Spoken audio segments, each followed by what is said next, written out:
ক্লাবের লালচে আলো আর কড়া পারফিউমের গন্ধে বাতাস তখন ভারী হয়ে উঠেছে। আরিয়ান সোফায় হেলান দিয়ে বসে তার গ্লাসে চুমুক দিচ্ছে। তার চোখের শীতলতা যে কাউকে থমকে দেওয়ার জন্য যথেষ্ট।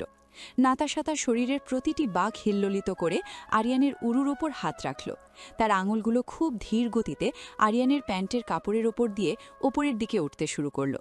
নাতাশার ড্রেসের ওপরের অংশ এতটাই নামানো যে তার বুকের খাঁজ আরিয়ানের চোখের সামনে স্পষ্ট হয়ে ধরা দিচ্ছে। এই হাতটা সরিয়ে নিলে তোমার শরীরের হাড়গুলো আস্ত থাকবে। হাড় ভাঙার চেয়ে আপনার শক্ত হাতের নিচে পিষে মরতে আমার বেশি ভালো লাগবে। মরণের শখ থাকলে অন্য কোথাও যাও। আমার মেজাজ আজ ভালো নেই। আপনার মেজাজ ঠান্ডা করার সব রসদ আমার এই ঠোঁটের ভাঁজে লুকানো আছে। সস্তার শরীর দেখিয়ে আমাকে উত্তেজিত করা যায় না। ওটা দিয়ে অনেককে ভুলিয়েছ হয়তো। সস্তা ভাবছেন? আমার ভেতরের এই আগুন নেভানোর ক্ষমতা কেবল আপনার মতো জানোয়ারের আছে। আমার ভেতরে যে জানোয়ার আছে সে একবার জাগলে তুমি আর আস্ত থাকবে না। আমি তো চাই আপনি আমাকে খুব হিংস্রভাবে ছিঁড়ে ফেলুন, যাতে আমি আর নড়তে না পারি। তোমার এই কামনা তপ্ত চাহনি আমাকে এক ফোঁটাও টলাতে পারছে না। আপনার প্যান্টের ভেতরের ওই টান টান উত্তেজনা কিন্তু অন্য কথা বলছে আরিয়ান। ওটা কেবল শারীরিক বিক্রিয়া, তোমার প্রতি কোনো আকর্ষণ নয়। তবে একবার ভেতরে ঢুকে দেখুন না, আমার ওই তপ্ত গুহায় আপনার সব অহংকার গলে জল হয়ে যাবে। আমার অহংকার অনেক উঁচুতে, তোমার মতো নগ্নিকার সাধ্য নেই সেখানে পৌঁছানোর। নগ্ন হতে আমার 1 সেকেন্ড লাগবে না, যদি আপনি আমাকে আপনার ওই শক্ত শরীরের নিচে নিতে চান। তুমি কি সত্যি জানো না যে আগুনের সাথে খেললে ছাই হয়ে যেতে হয়? আমি তো চাই আপনার ওই আগুনের লাভা আমার ভেতরে ও গড়ে দিন, আমাকে জ্বালিয়ে দিন। তোমার এই নির্লজ্জতা আমাকে বিরক্ত করছে। এখান থেকে বিদায় হও। বিদায় নেব? আপনার ওই শক্ত হাত দিয়ে আমার গলা টিপে ধরুন না, আমি তো ওই যন্ত্রণাময় সুখটাই চাইছি। আমার হাতের চাপ সহ্য করার ক্ষমতা তোমার ওই নরম শরীরে নেই। একবার চেষ্টা করেই দেখুন না, আমার শরীরের প্রতিটি রন্ধ্র আপনার ওই পুরুষন্ধ্রের ছোঁয়া পাওয়ার জন্য হাহাকার করছে। তোমার এই আর্তনাদ শোনার মতো ধৈর্য বা ইচ্ছে কোনোটি আমার নেই। আরিয়ান যখন নাতাশাকে বার্তা না দিয়ে ক্লাবের অন্য প্রান্তে গিয়ে বসল, নাতাশার কপালে তখন দুশ্চিন্তার ভাঁজ। সে বুঝতে পারছিল এই মাফিয়া ডনকে কাবু করা তার সাধারণ কোনো অপারেশনের মতো সহজ নয়। সে ধীর পায়ে ক্লাবের ওয়াশরুমের দিকে এগিয়ে গেল এবং আয়নার সামনে দাঁড়িয়ে নিজের মেকআপ ঠিক করার ছলে ইয়ারপিসে আঙুল রাখল। তার নিঃশ্বাসের গতি তখন বেশ দ্রুত, কারণ মিশনের ব্যর্থতা মানেই বড় কোনো বিপর্যয়। সে খুব নিচু স্বরে যোগাযোগ শুরু করল তার ব্যাকআপ টিমের সাথে, যারা বাইরে ভ্যানে বসে প্রতিটি মুহূর্ত পর্যবেক্ষণ করছে। আরিয়ান চৌধুরী মানুষ নয়, আস্ত একটা পাথর। আমার এত ওপেন অফারও অবজ্ঞা করে এড়িয়ে গেল। নাতাশার কথা শেষ হতেই ইয়ারপিসে নয়নের কণ্ঠস্বর ভেসে এলো। নয়ন এই টিমের টেকনিক্যাল এক্সপার্ট। সে ক্লাবের সব সিসিটিভি ক্যামেরার ফিড নাতাশার চোখের সামনে পৌঁছে দিচ্ছিল। নয়নের গলায় কিছুটা তাড়া ছিল, কারণ আরিয়ানের বডিগার্ডরা চারপাশটা খুব কড়া নজরে রাখছে। নয়ন জানত যে নাতাশা ব্যর্থ হলে পুরো টিমের পরিশ্রম বৃথা যাবে। নাতাশা, সময় নষ্ট করো না। ওর ড্রিঙ্কসে কিছু মেশানোর সুযোগ পাচ্ছে না কেন? তোমার শরীরের নেশা যদি ওকে না টলায়, তবে ওষুধের নেশা দাও। ঠিক তখনই সারার কণ্ঠস্বর ইয়ারপিসে যোগ দিল। সারা এই টিমের ফিল্ড এজেন্ট এবং সে নাতাশার পরিস্থিতিটাকে খুব কাছ থেকে অনুভব করতে পারছিল। সারা জানত যে আরিয়ানের মতো পুরুষের কাছে পৌঁছতে হলে কেবল শরীর নয়, বরং এক ধরনের মানসিক পাগলামি দেখাতে হবে যা তাকে প্ররোচিত করবে। সে নাতাশাকে আরও উগ্র হওয়ার পরামর্শ দিচ্ছিল। নাতাশা, সস্তা প্রেমিকা সেজে লাভ নেই। ও এমন একজন যে নারীদের ভোগ করতে ভালোবাসে, কিন্তু নিয়ন্ত্রিত হতে নয়। তুমি ওকে চ্যালেঞ্জ করো, ওর ইগোতে আঘাত করো, আর নিজের নগ্নতা দিয়ে ওকে অন্ধ করে দাও। নাতাশা যখন তার টিমের সদস্যদের সাথে তর্কে জড়াতে যাবে, ঠিক তখনই ইয়ারপিসে এক গম্ভীর আর বজ্রকণ্ঠের আওয়াজ শোনা গেল। অর্ণব, তাদের টিম হেড, যার নির্দেশের বাইরে যাওয়ার সাহস কারণ নেই। অর্ণবের কথায় কোনো আবেগ ছিল না, বরং ছিল এক চরম কর্তৃত্ব যা নাতাশাকে কাঁপিয়ে দেওয়ার জন্য যথেষ্ট ছিল। অর্ণব খুব ভালো করেই জানে যে আরিয়ানকে হাতে না পেলে পুরো মাফিয়া সাম্রাজ্যের গোপন তথ্যগুলো অধরাই থেকে যাবে। নয়ন আর সারা, তোমরা থামো। নাতাশা, শোনো, আমার কোনো অজুহাত শোনার সময় নেই। আরিয়ানকে আজ রাতেই বিছানায় চাই। ও যদি তোমাকে ছেড়ে খেতে চায় তবে তাই হতে দাও। ওর ওপর এমন ভাবে চড়াও ও যেন বাধ্য হয় তোমাকে তার বেডরুমে নিয়ে যেতে। অর্ণবের এই নির্দেশ নাতাশার শরীরে এক অন্যরকম শিহরণ জাগিয়ে তুলল। সে বুঝতে পারল তাকে এবার নিজের পেশাদারি খোলস ছেড়ে পুরোপুরি এক চরম কামানতপ্ত নারীর রূপ নিতে হবে। নাতাশা আয়নার দিকে তাকিয়ে নিজের ড্রেসটা বুক থেকে আরও 1 ইঞ্চি নামিয়ে দিল এবং তার ঠোঁটে লিপস্টিকের প্রলেপটা আরও গাঢ় করল। তার চোখে এখন পুলিশের জেদ আর এক আদিম লাস্যময়ী নারীর চাতুর্য মিলেমিশে একাকার। সে জানে অর্ণবকে দেওয়া কথা তাকে রাখতেই হবে। স্যার, আমি ফিরে যাচ্ছি ওর কাছে। ওর ওই শীতল পৌরসত্বকে আজ আমি তপ্ত শরীরে গলিয়ে তবেই শান্ত হব। নাতাশা ওয়াশরুম থেকে বেরিয়ে আবার আরিয়ানের টেবিলের দিকে এগিয়ে যেতে লাগল। তার প্রতিটি পদক্ষেপ ছিল অত্যন্ত সুশৃঙ্খল কিন্তু উত্তেজনায় ভরপুর। সে দেখল আরিয়ান একমনে মদ খাচ্ছে আর তার চোখের দৃষ্টি আগের মতোই নিষ্ঠুর। নাতাশা টেবিলের সামনে পৌঁছেই আরিয়ানের চোখের দিকে স্থির দৃষ্টিতে তাকালো এবং তার ভেতরের সমস্ত নির্লজ্জতা উগড়ে দেওয়ার জন্য নিজেকে তৈরি করে নিল। ইয়ারপিসে তখনও অর্ণব আর টিমের বাকিদের নিঃশ্বাসের শব্দ শোনা যাচ্ছিল, যারা রুদ্ধশ্বাসে নাতাশার পরবর্তী চালের অপেক্ষা করছে। মনে রেখো নাতাশা, ওর শার্টের বোতামগুলো আজ তোমার দাঁত দিয়ে খুলতে হবে। Go for it. নাতাশা টেবিলের সামনে পৌঁছে আরিয়ানের গ্লাসটা কেড়ে নিয়ে নিজের ঠোঁটের ছোঁয়া লাগিয়ে এক চুমুক দিয়ে আবার আরিয়ানের দিকে বাড়িয়ে দিল। সে তার পা দিয়ে আরিয়ানের পায়ের ফাঁকে এক অদ্ভুত শিহরণ তৈরি করল, যা আরিয়ানকে চমকে দেওয়ার জন্য যথেষ্ট ছিল। নাতাশার সারা শরীর তখন কামনার আগুনে পুড়ছে, যা দেখে যে কেউ নিয়ন্ত্রণ হারিয়ে ফেলতে বাধ্য। আপনার এই মদ তো ভীষণ তেতো আরিয়ান। চলুন, আমার ওই তপ্ত শরীরের রস দিয়ে আপনার মুখটা মিষ্টি করে দেই। মদের গ্লাসের পর গ্লাস শেষ করে আরিয়ানের চোখের মণিদুটো তখন লালচে আভা ধারণ করেছে। নাতাশার ক্রমাগত উস্কানি আর তার শরীরের তপ্ত ঘ্রাণ আরিয়ানের মগজের কোষে কোষে এক ধরনের অদ্ভুত অবসতা তৈরি করছিল। সে এতক্ষণ নিজেকে সামলে রাখলেও নাতাশার নির্লজ্জ চাহনি আর তার পায়ের স্পর্শ আরিয়ানের ভেতরের সুপ্ত জানোয়ারটাকে জাগিয়ে তুলছিল। আরিয়ান তার ভারী হাত দিয়ে নাতাশার কোমর শক্ত করে পেঁচিয়ে ধরল। তার আঙুলগুলো নাতাশার নরম মাংসে দেবে যাচ্ছিল। মেয়ে, তুমি বড্ড বাড়াবাড়ি করছো। জানো কি, আগুনের খুব কাছে গেলে পুড়ে ছাই হয়ে যেতে হয়। নাতাশা এক মায়াবী হাসি হাসল এবং আরিয়ানের কলার ধরে তাকে নিজের আরও কাছে টেনে আনল। তার ইয়ারপিসে তখন অর্ণব আর নয়নের নিঃশ্বাসের শব্দ শোনা যাচ্ছে। তারা প্রতিটি মুহূর্তের আপডেট নিচ্ছে। নাতাশা অনুভব করল আরিয়ানের শরীরের পেশিগুলো এখন টান টান হয়ে উঠেছে। তার কোলনের তীব্র সুবাস নাতাশার মাথাও যেন কিছুটা ঘুরিয়ে দিচ্ছে। আরিয়ান টালমাটাল পায়ে উঠে দাঁড়ালো এবং নাতাশাকে এক হ্যাচকা টানে তার পাঁজাকোলা করে তুলে নিল। তোমার এই অবাধ্য শরীরটাকে আজ আমি নিজের হাতে শাসন করব। চলো, আজ রাতটা তোমার আর আমার হবে। আরিয়ান নাতাশাকে কোলে তুলে নিয়ে ক্লাবের ভিড় ঠেলে বেসমেন্টের দিকে যেতে শুরু করল। নাতাশা আরিয়ানের গলার সাথে ঝুলে রইল এবং খুব কাছ থেকে তাকে দেখার সুযোগ পেল। সে আরিয়ানের সৌন্দর্যে এক মুহূর্তের জন্য বিমোহিত হয়ে পড়ল। আরিয়ানের চওড়া চোয়াল, ধারালো নাক আর তার ঠোঁটের উপর হালকা গোফের রেখা তাকে এক অদ্ভুত পুরুষালী আভিজাত্য দিচ্ছিল। তার গলার রগগুলো উত্তেজনায় ফুলে উঠেছে এবং তার শরীরের প্রতিটি অঙ্গ যেন এক একটা নিখুঁত ভাস্কর্য। নাতাশা মনে মনে ভাবল, এমন একজন মাফিয়াকে কাবু করা যে কোনো নারীর জন্য চরম নেশার মতো। আপনার এই পেশিবহুল বাহুগুলোর নিচে নিজেকে সমর্পণ করতে আমার বড্ড ইচ্ছে করছে আরিয়ান। লিফটে করে নিচে নামার সময় নাতাশা আরিয়ানের ঘাড়ের কাছে নিজের মুখ নিয়ে গিয়ে জোরে শ্বাস নিল। সে দেখল আরিয়ানের গায়ের চামড়া কতটা মসৃণ কিন্তু পাথরের মতো শক্ত। আরিয়ানের সারা শরীর থেকে দামি তামাক আর কড়া মদের একটা মিশ্র গন্ধ বেরোচ্ছিল, যা নাতাশার স্নায়ুগুলোকে অবশ করে দিচ্ছিল। নাতাশা আরিয়ানের শার্টের খোলা বোতাম দিয়ে তার লোমশু বুকটা অনুভব করছিল এবং তার হৃৎস্পন্দনের গতি স্পষ্ট শুনতে পাচ্ছিল। সে বুঝতে পারল নেশার ঘোরে থাকলেও তার শরীরের শক্তি এক বিন্দুও কমেনি। আমার হৃৎপিণ্ডটা আজ বড্ড বেশি লাফাচ্ছে। তোমার ওই কামনার নেশা বুঝি আমার রক্তে মিশে গেছে।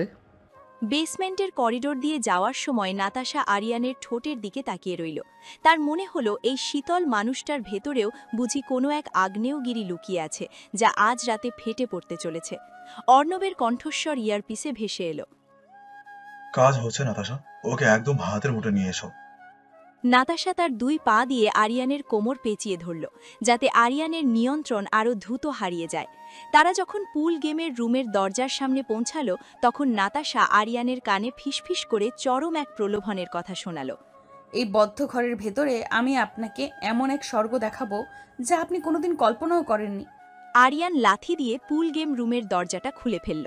ঘরের ভেতরে নীলচে আলোর আবঝা আভা ছড়িয়ে আছে, আর ঠিক মাঝখানে রাখা বিশাল পুল টেবিলটাই যেন আজ রাতে তাদের আদিম খেলার প্রধান মঞ্চ হয়ে উঠবে। আরিয়ান নাতাশাকে কোল থেকে নামালো না, বরং তার দিকে এক দৃষ্টিতে তাকিয়ে রইল। তার নেশাগ্রস্ত চোখের চাহনি ছিল প্রচণ্ড হিংস্র আর ক্ষুধার্ত। নাতাশা বুঝতে পারল শিকার এখন পুরোপুরি তার ফাঁদে, কিন্তু এই বাঘ যখন গর্জে উঠবে তখন নিজেকে সামলানোই হবে তার সবথেকে বড় চ্যালেঞ্জ। আজ এই পুল টেবিলের ওপর তোমার সবটুকু দম্ভ আমি চুরমার করে দেব।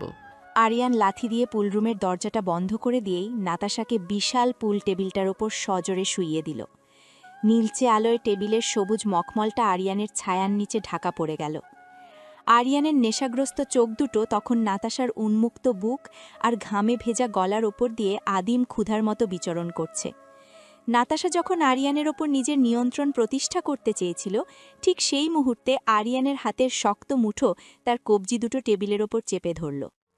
আরিয়ানের শরীরের তপ্ত উত্তাপ নাতাশার পাতলা ড্রেস ভেদ করে তার ত্বকে বিঁধতে শুরু করলে নাতাশার মস্তিষ্কের সব চিন্তা এক নিমেষে ওলটপালট হয়ে গেল। অনেকক্ষণ ধরে আমাকে খুব জ্বালিয়েছ মেয়ে, এবার আমার পালা তোমাকে ছাই করে দেওয়ার। নাতাশা উত্তর দেওয়ার চেষ্টা করল, কিন্তু আরিয়ানের পুরুষালী শরীরের ঘ্রাণ আর তার পেশিবহুল বুকের চাপ নাতাশার দম বন্ধ করে দিচ্ছিল। সে ভুলে গেল সে একজন পুলিশ অফিসার, ভুলে গেল অর্ণবের কড়া নির্দেশ। আরিয়ানের একটা হাত যখন নাতাশার উরুর গভীর ভাঁজে নিজের অধিকার বসালো, তখন নাতাশার সারা শরীরে বিদ্যুতের মতো এক চরম শিহরণ বয়ে গেল। তার ইয়ারপিসে তখন অর্ণবের কর্কশ আওয়াজ ভেসে আসছে, কিন্তু নাতাশার কাছে সেই শব্দ এখন অনেক দূরের কোনো অস্পষ্ট গুঞ্জনের মতো মনে হচ্ছে। নাতাশা, কি হচ্ছে ওখানে? ও কি কিছু বলছে? আরিয়ানকে ড্রাগস আর অস্ত্রের ডিল নিয়ে জিজ্ঞেস করো। রেসপন্স করো নাতাশা। নাতাশার ঠুট দিয়ে কোনো শব্দ বেরোল না, বরং সে এক অদ্ভুত যন্ত্রণাময় সুখে চোখ বুজে ফেলল। আরিয়ান তার মুখটা নাতাশার গলার খাজে ডুবিয়ে দিয়ে সেখানে নিজের দাঁত বসিয়ে দিল। নাতাশা যন্ত্রণায় নয়, বরং এক আদিম তৃষ্ণায় চিৎকার করে উঠল এবং নিজের পা দুটো আরিয়ানের কোমর শক্ত করে পেঁচিয়ে ধরল। তার শরীরের প্রতিটি কোষ এখন আরিয়ানের ওই শক্ত আর নিষ্ঠুর শরীরের ছোঁয়া পাওয়ার জন্য হাহাকার করছে। নাতাশার হাত দুটো অর্ণবের নির্দেশ পালন না করে আরিয়ানের শার্টের বোতামগুলো ছিঁড়ে ফেলতে শুরু করল। আরিয়ান, আর কথা নয়, আমাকে এখনই শেষ করে দাও। আমার ভিতরে আগুনের লাভা বইছে। আরিয়ান নাতাশার ড্রেসের ওপরের অংশটা এক ঝটকায় নিচে নামিয়ে দিল, আর নীলচে আলোয় নাতাশার ফর্সা শরীরের উন্মুক্ত ভাঁজগুলো হীরের মতো জ্বলজ্বল করে উঠল। আরিয়ান নাতাশার বুকের মাঝখানে নিজের মুখ ঘষতে ঘষতে তার কোমরের বেল্টটা খুলতে শুরু করল। নাতাশা তখন ঘোরের মধ্যে, সে নিজের মিশন থেকে কয়েক আলোকবর্ষ দূরে চলে গেছে। ইয়ারপিসে অর্ণব তখন চিৎকার করছে, তার গলার স্বরে তখন সন্দেহ আর বিরক্তির চূড়ান্ত বহিঃপ্রকাশ। নাতাশা, তুমি কি পাগল হয়ে গেছো? ও কি তোমাকে টাচ করেছে? সিচুয়েশন কন্ট্রোল করো। আমাদের তত চাই, সেক্স নয়। নাতাশা এবার তার ইয়ারপিসটা নিজের কান থেকে খুলে পুল টেবিলের এক কোণায় ছুঁড়ে ফেলে দিল। সে আর কোনো নির্দেশ শুনতে চায় না, সে শুধু চায় এই মুহূর্তে আরিয়ানের দানবীয় পৌরুষের নিচে পিষে যেতে। আরিয়ান নাতাশার 2 পা দুদিকে ছড়িয়ে দিয়ে তার মাঝখানে নিজের জায়গা করে নিল। নাতাশা আরিয়ানের পিঠে নিজের নখ বসিয়ে দিয়ে তাকে আরও গভীরে টেনে নিল এবং তার মুখ দিয়ে কেবল এক আদিম গোঙানি বেরোতে লাগল, যা ঘরটিকে আরও বেশি তপ্ত করে তুলছিল। আজ তোমার কোনো আইন, কোনো দেয়াল তোমাকে আমার হাত থেকে বাঁচাতে পারবে না। নাতাশা আরিয়ানের ঠোঁটের ওপর নিজের ঠোঁট পিষে দিয়ে তার ভেতরের সমস্ত রস শুষে নিতে চাইল। সে ভুলে গেল সে কে। সে এখন কেবল এক তৃষ্ণার্ত নারী, যে তার শিকারী পুরুষের সামনে নিজেকে পুরোপুরি বিলিয়ে দিয়েছে। আরিয়ানের প্রতিটি ধাক্কা আর নাতাশার শরীরের প্রতিটি মোচড় তখন এক নিষিদ্ধ ছন্দে মিশে যাচ্ছিল। অর্ণব ওদিকে কন্ট্রোল রুমে হেডফোন আছাড় দিয়ে ফেলে দিল, কারণ সে জানত নাতাশা আজ আর পুলিশ অফিসার নেই, সে এখন কেবল আরিয়ানের এক নেশাতুর বন্দিনী। আরও জোরে, আরও গভীরে আমাকে তোমার ভিতরে মিশিয়ে নাও আরিয়ান। আমি শুধু তোমার হতে চাই। পুল টেবিলের ওপর তখন নিস্তব্ধতা। নীলচে আলোটা আগের মতোই স্থির হয়ে আছে, কিন্তু ঘরের পরিবেশ এখন ভারী আর বিষণ্ণ। নাতাশা যখন চোখ মেলল, তখন তার সারা শরীরে এক অবর্ণনীয় ক্লান্তি আর অবসাদ। সে অনুভব করল তার নগ্ন শরীরে এসির ঠান্ডা বাতাস বিঁধছে। পাশ ফিরে তাকাতেই দেখল আরিয়ান নেই। ঘরটা জনশূন্য, কেবল পড়ে আছে ছেঁড়া ড্রেসের টুকরো আর পুল টেবিলের এক কোণায় পড়ে থাকা তার ইয়ারপিসটা। আরিয়ান কখন তাকে এই অবস্থায় ফেলে চলে গেছে সে টেরও পায়নি। নাতাশা টালমাটাল হয়ে উঠে বসল। তার মনের ভেতর তখন এক তীব্র অনুশোচনা বিষের মতো ছড়িয়ে পড়ছে। আমি কি করে ফেললাম এটা? আমি কি সত্যিই আমার পেশাকে ওই একটা রাতের নেশার কাছে বিক্রি করে দিলাম? নাতাশা দ্রুত নিজের পোশাকগুলো কুড়িয়ে নিয়ে গায়ে জড়িয়ে নিল। তার হাতগুলো কাঁপছিল। আয়নার সামনে গিয়ে নিজের বিধ্বস্ত চেহারাটা দেখে তার নিজের প্রতি ঘৃণা জন্মাল। সে একজন দক্ষ পুলিশ অফিসার হয়েও একজন মাফিয়ার বিছানায় নিজেকে বিলিয়ে দিল, অথচ তার কাছ থেকে কোনো তথ্যই আদায় করতে পারল না। ঠিক সেই মুহূর্তে দরজায় বুটের শব্দ শোনা গেল। নাতাশা চমকে ফিরে তাকাল। দরজায় দাঁড়িয়ে অর্ণব, তার টিমের হেড। অর্ণবের চোখে এখন মায়ার বদলে ধিক্কার আর এক চরম শীতল রাগ। বাহ অফিসার নাতাশা, মিশন তো খুব চমৎকারভাবে শেষ করলেন দেখছি। তথ্য কোথায় আপনার? নাতাশা মাথা নিচু করে দাঁড়িয়ে রইল। তার কাছে কোনো জবাব নেই। অর্ণব ধীর পায়ে নাতাশার সামনে এসে দাঁড়াল এবং পুল টেবিলের ওপর থেকে সেই ইয়ারপিসটা তুলে নিল যা নাতাশা ছুঁড়ে ফেলে দিয়েছিল। অর্ণবের গলার স্বর এখন তীরের মতো ধারালো, যা নাতাশার কলিজায় গিয়ে বিঁধছিল। সে বুঝতে পারছিল অর্ণব সবকিছু শুনেছে এবং দেখেছে। এই গ্লানি মুছে ফেলার কোনো পথ এখন নাতাশার সামনে খোলা নেই। আমাদের কাছে রিপোর্ট আছে, আরিয়ান চৌধুরী ডিল শেষ করে নির্বিঘ্নে বেরিয়ে গেছে যখন আপনি তার বহুদূরে মাতাল হয়েছিলেন। আপনি শুধু ডিপার্টমেন্টকে নয়, নিজেকেও অপমান করেছেন। নাতাশা ফুঁপিয়ে কেঁদে উঠল। সে অর্ণবের চোখের দিকে তাকাতে পারছিল না। অর্ণব তার পকেট থেকে একটা ফাইল বের করে নাতাশার সামনে ছুঁড়ে মারল। নাতাশা জানত এই ফাইলের ভেতর কি আছে। তার দীর্ঘদিনের কেরিয়ার, তার কঠোর পরিশ্রম, সব যেন এক মুহূর্তের ভুলে ছাই হয়ে গেল। অর্ণব নাতাশার কাঁধ থেকে কাল্পনিক একটা ব্যাজ সরিয়ে দেওয়ার ভঙ্গি করল। তার চোখে এক বিন্দুও করুণা ছিল না। আপাতত কয়েকদিনের জন্য আপনার সব পাওয়ার কেড়ে নেওয়া হলো। আপনাকে সাসপেন্ড করা হচ্ছে নাতাশা। বাড়ি যান এবং আয়ানের সামনে দাঁড়িয়ে ভাবুন আপনি পুলিশ না কেবলই একজন মাফিয়ার রক্ষিতা। অর্ণব আর এক মুহূর্তও সেখানে দাঁড়াল না। তার চলে যাওয়ার শব্দ বেসমেন্টের দেওয়ালে প্রতিধ্বনিত হতে লাগল। নাতাশা হাঁটু গেড়ে সেই ঠান্ডা মেঝের ওপর বসে পড়ল। তার চোখের জল গড়িয়ে পড়ছে সেই মেঝের ওপর যেখানে কিছুক্ষণ আগেই সে আরিয়ানের সাথে চরম সুখে মত্ত ছিল। আজ তার কাছে নেই কোনো পরিচয়, নেই কোনো সম্মান। কেবল পড়ে আছে একরাশ শূন্যতা আর আরিয়ানের গায়ে সেই কড়া পারফিউমের গন্ধ যা এখনও তার চুলে আর শরীরে লেগে আছে। আমি আরিয়ানের থেকে তথ্য নিতে চেয়েছিলাম, কিন্তু ও আমার থেকে আমার আত্মসম্মানটাই কেড়ে নিয়ে গেল। আরমান চৌধুরীর বিশাল হেডকোয়ার্টার তখন এক থমথমে নীরবতায় ডুবে আছে। মার্বেল পাথরের মেঝেতে নয়ন, সারা আর অর্ণবের অস্থির পদচারণা সেই নীরবতাকে বারবার ভাঙছিল। দেওয়ালের বিশাল ঘড়িতে টিকটিক শব্দ যেন তাদের ব্যর্থতাকে বিদ্রূপ করছিল। আরিয়ান চৌধুরীর চাচা, যিনি নিজেই এই অপারেশনের নেপথ্যে মূল পরিকল্পনাকারী, তার আসার সময় হয়ে এসেছে। সবাই জানে আরমান চৌধুরী কতটা নিষ্ঠুর এবং ক্ষমাহীন। নাতাশার ব্যর্থতা এবং সাসপেনশনের পর এখন পুরো টিমের ভাগ্য ঝুলছে এক অনিশ্চিত সুতোয়। আমার মাথায় এখনো ঢুকছে না নাতাশা এমন কাজটা করলো কিভাবে। আমি সিস্টেম থেকে বারবার সিগন্যাল দিচ্ছিলাম, কিন্তু ও তো একদম হিতাহিত জ্ঞান হারিয়ে ফেলেছিল। নাতাশাকে দোষ দিয়ে লাভ নেই নয়ন। আমরা সবাই আরিয়ানের প্রোফাইল পড়েছিলাম, কিন্তু ও যে ব্যক্তিগতভাবে এতটা ভয়ঙ্কর আর ডিসেপটিভ হবে তা কেউ ভাবেনি। ও শুধু নাতাশাকেই ভোগ করেনি, আমাদের পুরো টিমটাকে অপমান করেছে। অর্ণব জানালার কাছে দাঁড়িয়ে বাইরের অন্ধকারের দিকে তাকিয়েছিল। তার চোয়াল শক্ত হয়ে আছে আর কপালে ফুটে উঠেছে রাগের নীল শিরা। সারা আর নলনের কথা শুনে সে ধীরে ধীরে ঘুরে দাঁড়াল। তার চোখে এখন আগুনের মতো ধিকি ধিকি জ্বালা। সে বুঝতে পারছে আরমান চৌধুরীর সামনে গিয়ে দাঁড়ানো মানে বাঘের গুহায় মাথা ঢোকানো। আরমান তার নিজের ভাইপো আরিয়ানকে কেন ধরতে চায় সেই রহস্য এখনও তাদের কাছে স্পষ্ট নয়, তবে কাজটা যে জীবন মরণের তা সে হাড়ে হাড়ে টের পাচ্ছিল। চুপ করো তোমরা। আরিয়ান চৌধুরী কোনো সাধারণ মাফিয়া নয়, ও একটা সাইকোপ্যাথ। নাতাশা ওর হাতে পুতুল হয়ে গিয়েছিল, কারণ ও জানতো নাতাশার দুর্বল জায়গায় কিভাবে আঘাত করতে হয়। কিন্তু স্যার আরমান চৌধুরীকে আমরা কি জবাব দেব? উনি তো আমাদের ওপর কোটি কোটি টাকা ইনভেস্ট করেছেন শুধু আরিয়ানের ডিলটা ধরার জন্য। আরমান সাহেব যদি জানতে পারেন যে আমাদের অফিসার তথ্যের বদলে আরিয়ানের বিছানায় রাত কাটিয়েছে, তবে উনি আমাদের কাউকেই আস্ত রাখবেন না। নাতাশাকে সাসপেন্ড করে কি পার পাওয়া যাবে অর্ণব? অর্ণব টেবিলের ওপর রাখা একটা কাঁচের পেপারওয়েট সজোরে মেঝেতে আছাড় মারল। কাঁচটা চুরমার হয়ে চারদিকে ছড়িয়ে পড়ল, ঠিক যেমন তাদের মিশনটা ভেঙে পড়েছে। সারা আর নয়ন চমকে গিয়ে চুপ হয়ে গেল। অর্ণবের দীর্ঘশ্বাস আর ভারী বুটের শব্দ এখন রুমের ভেতর এক আতঙ্কের পরিবেশ তৈরি করেছে। বাইরে একটা কালো মার্সিডিজ এসে থামার শব্দ পাওয়া গেল। সবাই বুঝতে পারল বিচারক চলে এসেছেন। আরমান চৌধুরী আসার পর তোমরা কেউ মুখ খুলবে না। যা বলার আমি বলবো। যদি প্রয়োজন হয় নাতাশার সবটুকু দায়ভার আমার কাঁধে নেব। কিন্তু আরিয়ানের ডিলের তথ্য যে আমাদের কাছে নেই, সেটা শোনার পর উনি কি করবেন তা ভাবলেই আমার গা শিউরে উঠছে। স্যার ওই দেখুন, ওনার বডিগার্ডরা করিডোরে চলে এসেছে। আরমান চৌধুরী ঢুকছেন।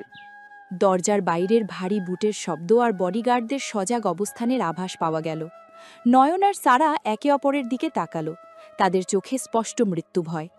অর্ণব বুক ভরে একটা দীর্ঘশ্বাস নিয়ে নিজেকে শক্ত করল। তারা জানে আরমান চৌধুরী কোনো অজুহাত শোনেন না, তিনি কেবল ফলাফল বোঝেন, আর সেই ফলাফল এখন শূন্য। বিশাল কাঠের দরজাটা ধীরে ধীরে খুলতে শুরু করল এবং ঘরের তাপমাত্রা যেন এক নিমিষেই হিমাঙ্কে নেমে গেল। ঈশ্বর আমাদের সহায় হন, আজ রাতটা মনে হয় আমাদের শেষ রাত। বিশাল কাঠের দরজাটা খুলে যেতেই আরমান চৌধুরী ঘরে প্রবেশ করলেন। তার পরনে কালো ওভারকোট, হাতে দামি চুরুট আর চোখে এক হিমশীতল ক্রূরতা। তাকে দেখামাত্রই নয়ন এবং সারা সোজা হয়ে দাঁড়ালো, কিন্তু তাদের কপালে জমতে থাকা ঘাম গোপন রইল না। আরমান মাঝখানে এসে দাঁড়ালেন এবং ধীরে সুস্থে চুরুটটার ধোঁয়া ছেড়ে টেবিলের চারপাশের মানুষগুলোর দিকে তাকালেন। তার শান্ত থাকাটা ঝড়ের আগের নিস্তব্ধতার মতো আরও বেশি ভীতিজনক মনে হচ্ছিল।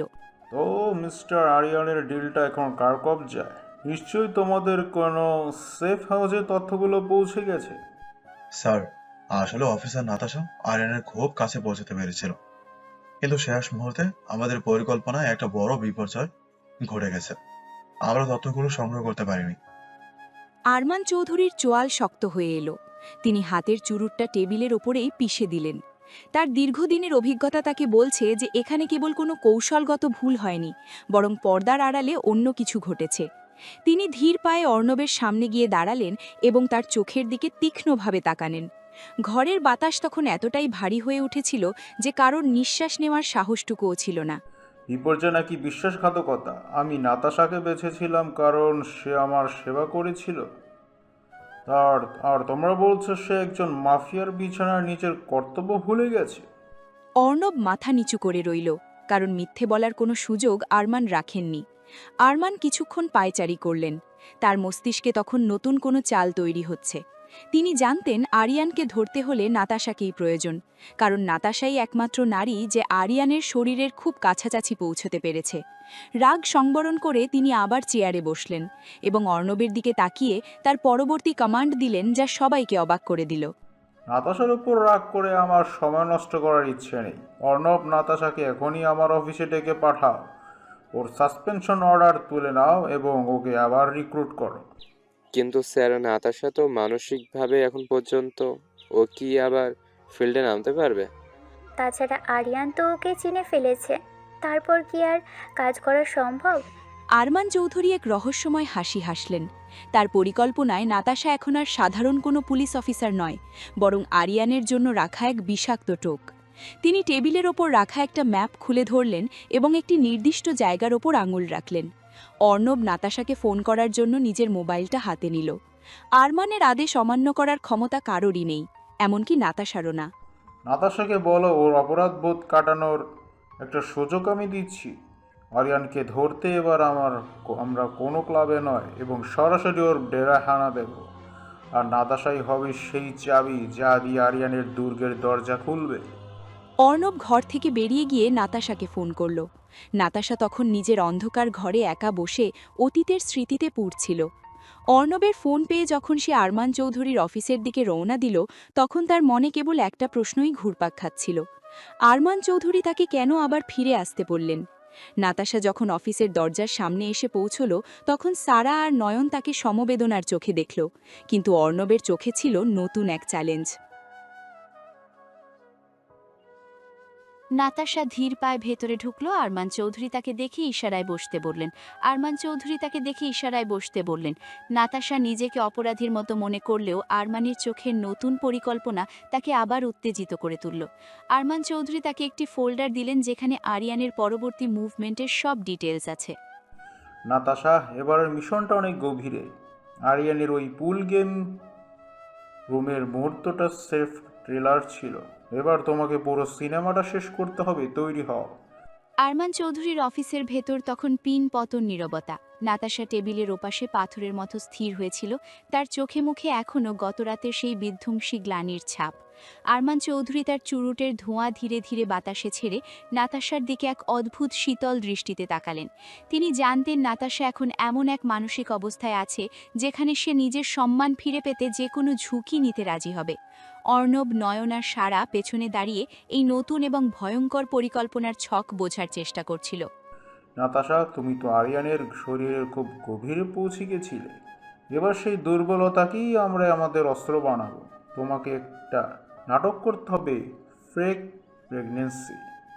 নাতাশা চমকে উঠে আরমানের দিকে তাকালো। তার নিজের কানে বিশ্বাস হচ্ছিল না যে তাকে এমন এক লজ্জাজনক এবং অদ্ভুত প্রস্তাব দেওয়া হচ্ছে। নয়ন আর সারা একে অপরের দিকে তাকালো। তারা বুঝতে পারল এবার জালিয়াতির মাত্রা কতটা উঁচুতে নিয়ে যেতে হবে।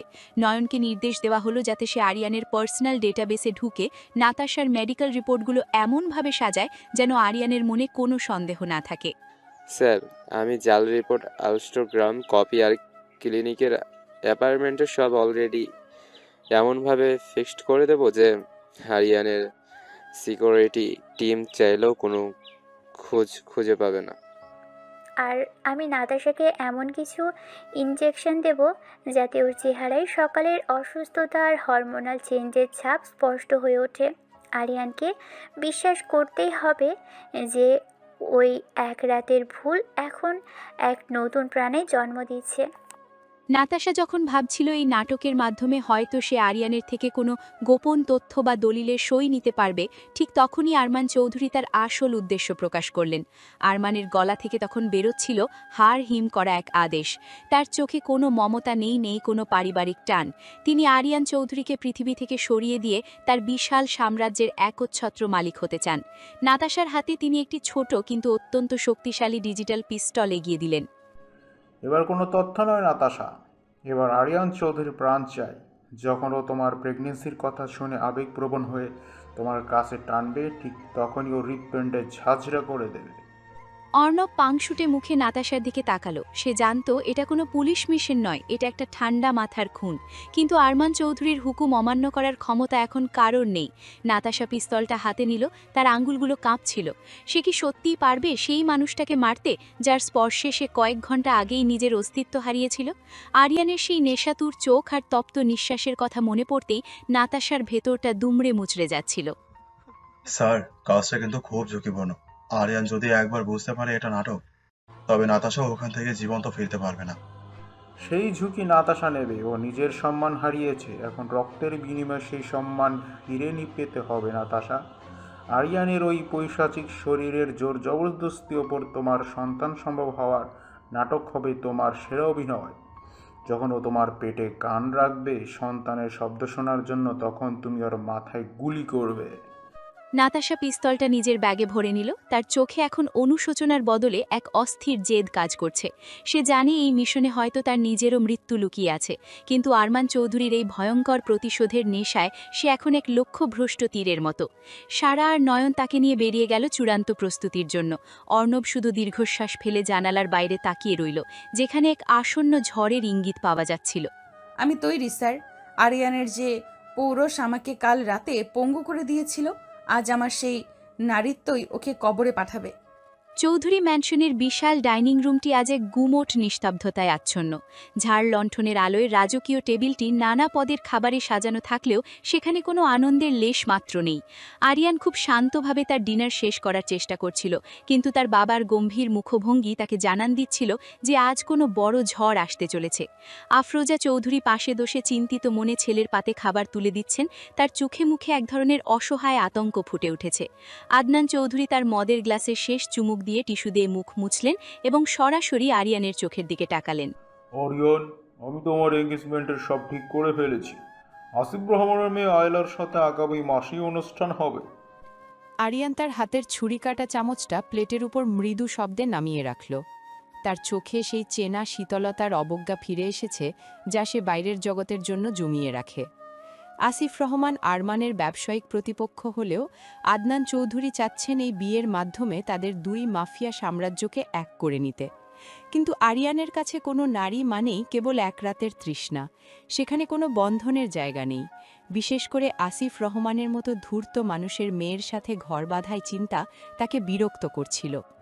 আমি আমার বিয়ের ব্যাপারে কারো কোনো হস্তক্ষেপ পছন্দ করি না বাবা, বিশেষ করে রাজনৈতিক কোনো ডিলের জন্য তো নয়ই। আরিয়ান বাবা, একটু ঠান্ডা মাথায় ভেবে দেখো। আয়লা খুব সুন্দরী আর মার্জিত মেয়ে। তোর জীবনে স্থিতি আসা দরকার। আফরোজা চৌধুরীর কণ্ঠে মিনতি থাকলেও আরিয়ানের তাতে কোনো ভ্রুক্ষেপ নেই।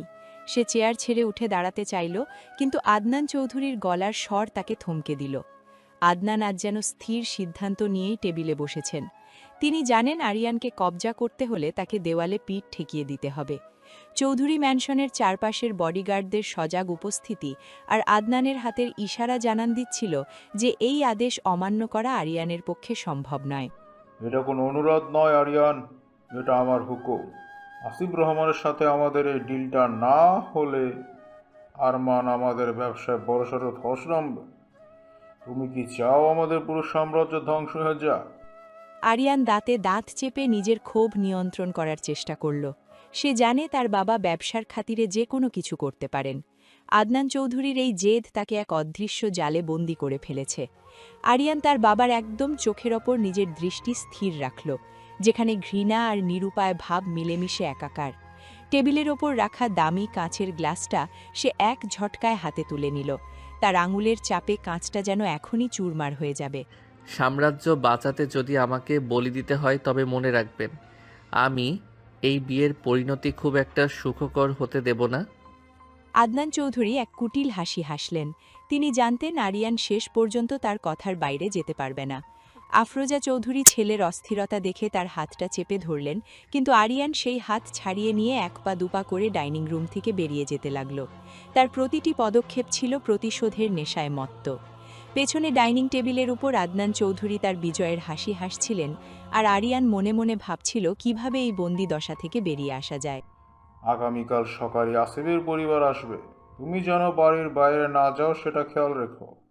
আরিয়ান করিডোর দিয়ে যাওয়ার সময় তার ব্যক্তিগত বডিগার্ডদের দিকে এমনভাবে তাকালো যেন সে এখনই কাউকে খুন করতে পারে। সে নিজের ঘরে ঢুকে সজোরে দরজাটা বন্ধ করে দিল। তার মনে তখন এক অদ্ভুত অস্থিরতা। একদিকে বাবার চাপিয়ে দেওয়া বিয়ে, আর অন্যদিকে গতরাতের সেই মহিষ্ময়ী নাতাশা, যার ছোঁয়া এখনও তার শরীরে লেগে আছে। সে জানে না যে নাতাশা খুব শীঘ্রই এক ভয়ঙ্কর নাটকের ডালি সাজিয়ে এই ম্যানশনের দরজায় কড়া নাড়তে চলেছে। গতরাতের সেই উন্মাতাল স্মৃতির রেশ আরিয়ানকে কিছুতেই স্বাভাবিক হতে দিচ্ছিল না। সে নিজের বিশাল বেডরুমে ঢুকে দরজাটা সজোরে আটকে দিল। তার কানে তখনও সেই রহস্যময়ী মেয়েটির উত্তেজিত আর্তনাদ বাজছে। আরিয়ান নিজের শার্টের বোতামগুলো একে একে খুলতে শুরু করল এবং আয়নার সামনে গিয়ে দাঁড়াল। তার পেশিবহুল শরীরের ওপর তখনও নাতাশার নখের আঁচড়গুলো হালকা লালচে হয়ে ফুটে আছে। সে একটি দীর্ঘশ্বাস ফেলে বাথরুমে ঢুকে শাওয়ারটা ছেড়ে দিল। বরফ শীতল জল যখন তার চওড়া কাঁধে আর বুকের ওপর দিয়ে গড়িয়ে পড়ছিল, তখন আরিয়ানের মগজে কেবল নাতাশার সেই নেশাতুর চোখের চাহনি বারবার ভেসে উঠছিল। অদ্ভুত এক মাদকতা ছিল মেয়েটার শরীরে, যার নামটাও আজ আমার জানা নেই। আরিয়ান শাওয়ার শেষ করে বেরিয়ে এলো। তার সুঠাম দেহ থেকে তখনও জলের ফোঁটাগুলো টুপটুপ করে ঝরছে। সে কোমরে একটি সাদা তাওয়ালে জড়িয়ে বারান্দায় গিয়ে দাঁড়ালো। তার ভেজা চুলগুলো কপালে এসে পড়েছে, যা তাকে আরও বেশি বন্য আর আকর্ষণীয় করে তুলছিল। রাতের অন্ধকার আকাশ আর শহরের আলো তার চোখের শীতলতাকে যেন আরও গভীর করে দিয়েছিল। সে ড্রয়ার থেকে একটি দামি সিগারেট বের করে জ্বালালো এবং ধীরে সুস্থে ধোঁয়া ছাড়তে শুরু করল। আরিয়ানের ঠোঁটের কোণে তখন এক বাঁকা হাসি ফুটে উঠল, যখন সে মনে করল কিভাবে সেই মেয়েটি তার সাথে পিষে যাওয়ার জন্য হাহাকার করছিল। ও কি সত্যিই আমাকে ভালোবেসেছিল, নাকি ওটা কেবলই ওর শরীরের চরম কোনো ক্ষুধার বহিঃপ্রকাশ ছিল? আরিয়ান সিগারেটে এক লম্বা টান দিয়ে নাতাশার সৌন্দর্যের কথা ভাবতে লাগলো। সেই পুল টেবিলের ওপর নীল আলোয় নাতাশার ফর্সা শরীরটা যেন কোনো গ্রিক দেবীর মূর্তির মতো নিখুঁত লাগছিল। নাতাশার ড্রেসের নিচে লুকানো সেই উত্তাল ভাঁজগুলো আর তার শরীরের প্রতিটি মোচড় আরিয়ানের রক্তে তখনও দোলা দিচ্ছিল। সে মনে করল নাতাশার সেই তপ্ত নিঃশ্বাস আর তার ভিজে ঠোঁটের স্বাদ, যা আরিয়ানকে তার জীবনের সবটুকু সংযম ভুলিয়ে দিয়েছিল। নাতাশার গলার ওই ছোট তিলটা আর তার বুকের সেই উন্মুক্ত খাজ আরিয়ানের কল্পনায় বারবার এক নিষিদ্ধ আগুনের জন্ম দিচ্ছিল। সচরাচর কোনো মেয়ে আমার মগজে এতক্ষণ রাজত্ব করতে পারে না, কিন্তু ও যেন আলাদা কোনো ধাতুতে গড়া। আরিয়ান বারান্দার রেলিংটা শক্ত করে ধরল। তার হাতের রগগুলো উত্তেজনায় ফুলে উঠল যখন সে সেই মুহূর্তটির কথা ভাবল, যখন নাতাশা তার 2 পা দিয়ে আরিয়ানের কোমর পেঁচিয়ে ধরেছিল। নাতাশার শরীরের সেই আদিম সুবাস আরিয়ানের ঘ্রাণেন্দ্রিয়তে এখনও লেগে আছে। সে নিজেকে বারবার প্রশ্ন করছিল, কে ছিল সেই মেয়েটি? কেন সে নিজেকে ওভাবে উজাড় করে দিল? আরিয়ানের মতো একজন নিষ্ঠুর মাফিয়ার হৃদয়ে এক নামহীন নারীর প্রতি এই অদ্ভুত টান তাকে নিজের অজান্তেই বিচলিত করে তুলছিল। সিগারেটের ছাইটা সে নিচে ফেলে দিল এবং অন্ধকারের দিকে তাকিয়ে এক অস্পষ্ট প্রতিজ্ঞা করল। যেখানেই থাকো তুমি, আমি তোমাকে খুঁজে বের করবই। আমাদের খেলাটা এখনো শেষ হয়নি। আরিয়ান আবার নিজের বিছানার দিকে এগিয়ে গেল। ঘরের এসির ঠান্ডা বাতাস তার টাওয়েল পরা শরীরে শিরশিরানি ধরিয়ে দিচ্ছিল। সে বিছানায় গা এলিয়ে দিয়ে সিলিংয়ের দিকে তাকিয়ে রইল। নাতাশার সেই উত্তেজিত ডায়লগগুলো, আমাকে শেষ করে দাও আরিয়ান, তার কানে প্রতিধ্বনিত হতে লাগলো। আরিয়ান জানত না যে সেই সৌন্দর্য আর কামনার মূর্তি প্রতীকটি আসলে তাকে শেষ করার এক মরণপন্ন পরিকল্পনা নিয়ে তার খুব কাছেই ওত পেতে আছে। অন্ধকার রাতটা যেন তাদের দুজনের এক অসমাপ্ত আর ভয়ঙ্কর পরিণতির অপেক্ষা করছিল। আজ রাতেও আমার আঙুলগুলো তোমার ওই নরম শরীরে বিচরণ করার জন্য বড্ড বেশি ছটফট করছে। চৌধুরী ম্যানশন আজ আলোর রোশনাইয়ে ঝলমল করছে। দামি ঝাড়লণ্ঠনের আলোয় হীরের দুতি ছড়াচ্ছে হবু কনে আয়লার গয়নাগুলো। চারিদিকে শহরের নামি দামি মাফিয়া ডন আর বিজনেস টাইকুনদের ভিড়। আদনান চৌধুরী তার ব্যবসায়িক পার্টনার আসিফ রহমানের সাথে হাত মিলিয়ে বিজয়ের হাসি হাসছেন। আরিয়ান আজ এক কুচকুচে কালো স্যুটে নিজেকে মুড়ে রেখেছে, কিন্তু তার চেহারায় কোনো আনন্দের ছাপ নেই। তার চোখে সেই একই শীতলতা যা চারপাশের উৎসবকে বারবার অগ্রাহ্য করছিল। আয়লা তার পাশে দাঁড়িয়ে লাজুক হাসছে, কিন্তু আরিয়ানের মগজে তখনও 1 মাস আগের সেই নামহীন মেয়েটির স্পর্শ আর আর্তনাদ তীরের মতো বিঁধছে। আরিয়ান, আসিফ সাহেবের দিকে তাকিয়ে একটু হাসো। আজ তোমাদের জীবনের এক নতুন অধ্যায় শুরু হতে যাচ্ছে।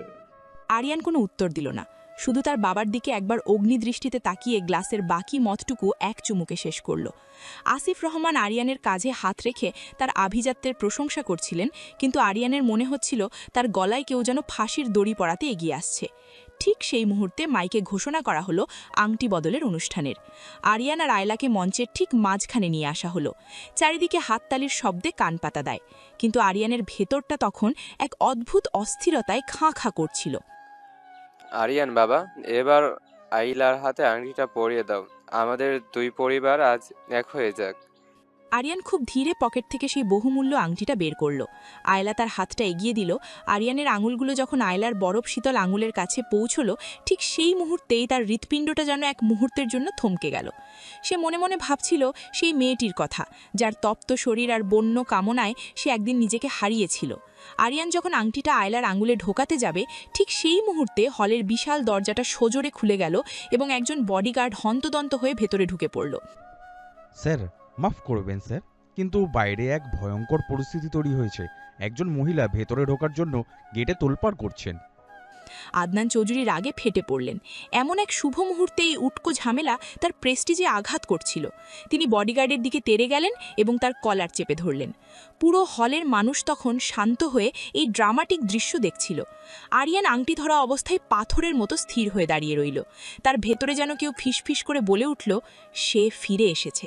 বডিগার্ড ভয়ে কাঁপতে কাঁপতে যা বলল তা শুনে হলের প্রতিটি মানুষের মাথায় যেন আকাশ ভেঙে পড়ল। স্যার, ওই মহিলা দাবি করছেন যে উনি আরিয়ান চৌধুরী সন্তানের মা হতে চলেছেন। উনি বলছেন ওনার পেটে আরিয়ান সাহেবের সন্তান বড় হচ্ছে। হলের ভেতর পিনপতন নীরবতা নেমে এলো। আয়লা এক ঝটকায় তার হাত সরিয়ে নিল এবং তার চোখে জল টলমল করতে লাগল। আদনান চৌধুরীর হাতের গ্লাসটা মেঝেতে পড়ে চুরমার হয়ে গেল। আরিয়ান ধীরে ধীরে ঘুরে দরজার দিকে তাকালো। তার ঠোঁটের কোণে এক অদ্ভুত অন্ধকার হাসি ফুটে উঠল, যা কেউ খেয়াল করল না।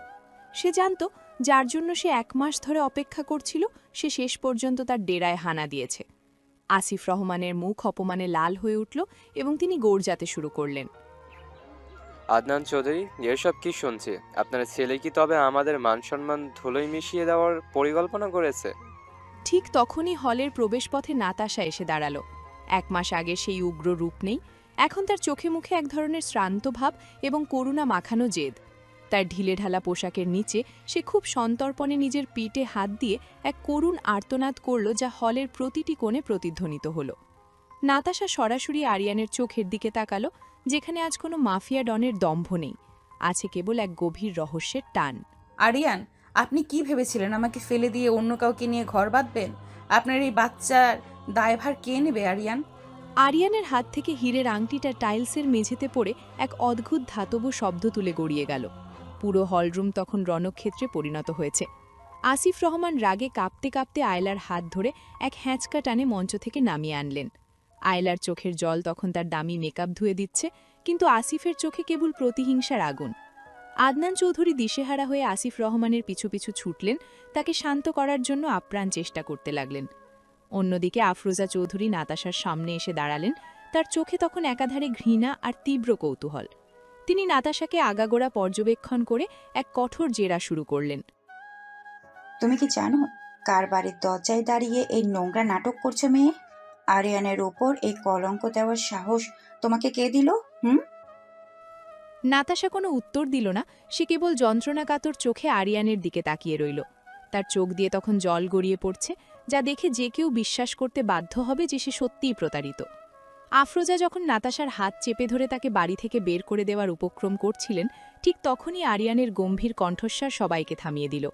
আরিয়ান ধীর পায়ে নাতাশার সামনে এসে দাঁড়ালো।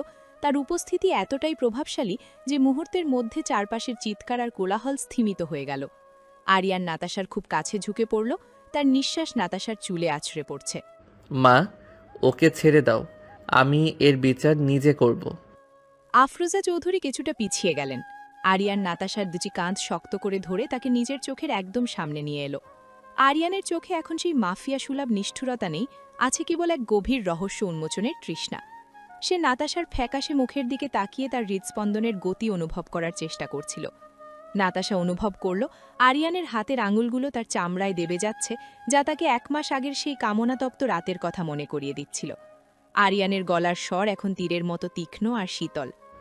সেই রাতের কথা আমার স্পষ্ট মনে আছে মেয়ে, কিন্তু তুমি কি সত্যি আমার রক্ত নিজের ভেতরে বইছো, নাকি এটা কোনো বড় খেলায় জেতার সস্তা চাল? সত্যিটা বলো। নাতাশা আরিয়ানের চোখের দিকে স্থির দৃষ্টিতে তাকালো। সে জানত আরিয়ান চৌধুরীর চোখের দিকে তাকিয়ে মিথ্যে বলা কতটা কঠিন, কিন্তু তার উপর এখন আরমান চৌধুরীর আদেশ আর নিজের সম্মান ফিরে পাওয়ার জেদ সাওয়ার হয়ে আছে। সে আরিয়ানের হাত দুটো নিজের পেটের উপর জোর করে চেপে ধরল। আরিয়ান অনুভব করল নাতাশার শরীর কাঁপছে, আর তার চোখের জল সরাসরি আরিয়ানের হাতের উপর টুপটুপ করে পড়ল। নাতাশার প্রতিটি শব্দ তখন যেন এক একটি আগুনের গোলা হয়ে আরিয়ানের কানে বাজছিল।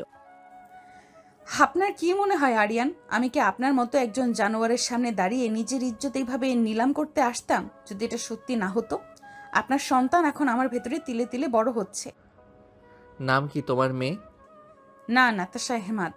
আরিয়ান নাতাশার চোখের মনির ভেতরে সত্যতা খোঁজার চেষ্টা করছিল। সে দেখল নাতাশার চোখে এক অদ্ভুত কাঠিন্য আর অসহায়তার মিশ্রণ। আরিয়ান মুহূর্তের জন্য স্তব্ধ হয়ে গেল। তার মনে হলো এই মেয়েটি হয়তো সত্যি তার জীবনের কোনো বিরাট সত্য সামনে নিয়ে এসেছে। চারপাশের মানুষজন আর তার বাবার চিৎকার তখন আরিয়ানের কাছে অস্পষ্ট হয়ে এলো। আরিয়ান নাতাশাকে আরও কাছে টেনে নিল এবং তার কানের কাছে মুখ নিয়ে গিয়ে খুব নিচু স্বরে এক চরম পরিণতির কথা শোনালো, যা নাতাশার বুকেও কাঁপন ধরিয়ে দিল। যদি এটা সত্যি হয় তবে তুমি এই প্রাসাদের রানী হবে, কিন্তু যদি এটা মিথ্যে হয় নাতাশা, তবে তোমার মৃত্যু হবে আমার নিজের এই হাত দুটো দিয়ে। তৈরি তো তুমি? আরিয়ানের মুখে স্বীকৃতির কথা শুনে পুরো হল রুমে যেন বজ্রপাত হলো। আদনান চৌধুরী নিজের কানকে বিশ্বাস করতে পারছিলেন না। তিনি তেড়ে এসে আরিয়ানের সামনে দাঁড়ালেন। তার দু চোখ দিয়ে যেন আগুনের হলকা বেরোচ্ছে। আসিফ রহমান ততক্ষণে আয়লাকে নিয়ে ম্যানশন ছেড়ে বেরিয়ে গেছেন, আর এই বিশাল ব্যবসায়িক ক্ষতি আদনানকে উন্মাদ করে দিচ্ছিল।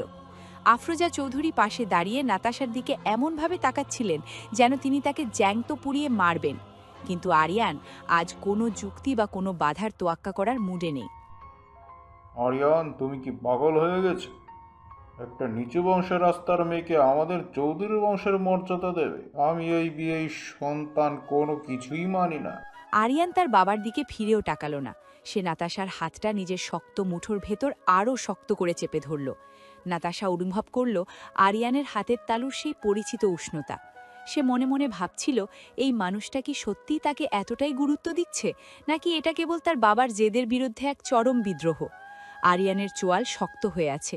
সে এক ঝটকায় তার ব্যক্তিগত বডিগার্ডকে ইশারা করল। আমাদের পারিবারিক সম্মান রক্ষায় আমার রক্তকে আমি রাস্তায় ছুঁড়ে ফেলতে পারি না বাবা। তোমরা না মানলেও এই মেয়েটি এখন আমার সন্তানের মা। এক সেকেন্ড দেরি না করে আরিয়ান তার কমান্ডিং ভয়েসে নির্দেশ দিল। কাজী সাহেবকে এখনই ভেতরে নিয়ে এসো।